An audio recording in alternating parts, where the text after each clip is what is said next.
branches encroaching in on the thin pathway, grabbing at his shoulders, pulling on his arms.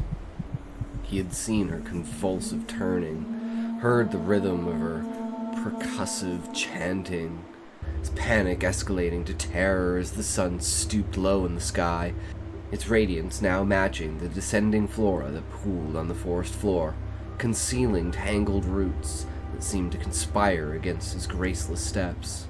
Startled by a shrill wind whistling past his window, or a shadow cast by a branch swaying in the moonlight.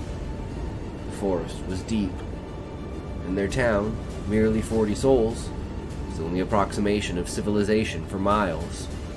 A wilderness outpost in a sea of twisted and gnarled trees. Joseph was struck by a measure of wisdom in her words that belied her youth.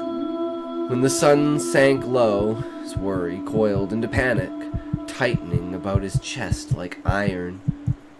The search had ended around midnight, yet Joseph pressed on until the first light of morning.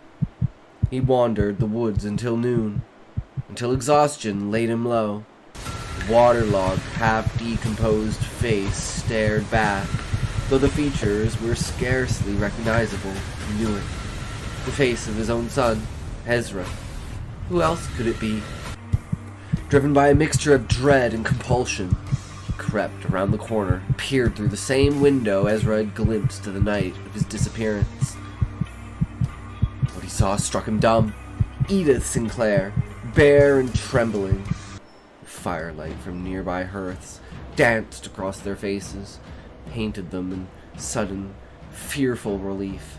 Nehemiah stood, breathless, shoulders hunched, head bowed in shame. "You stand accused of witchcraft, of bewitching the townsfolk, and of bringing death upon our children. How you plead?"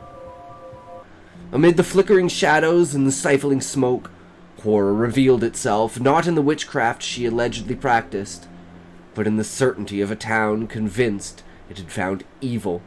He had thought to witness judgment, to see justice done, yet here he stood, amidst the wreckage of his own certainty. Edith's figure shimmered and twisted in the flames, no longer human,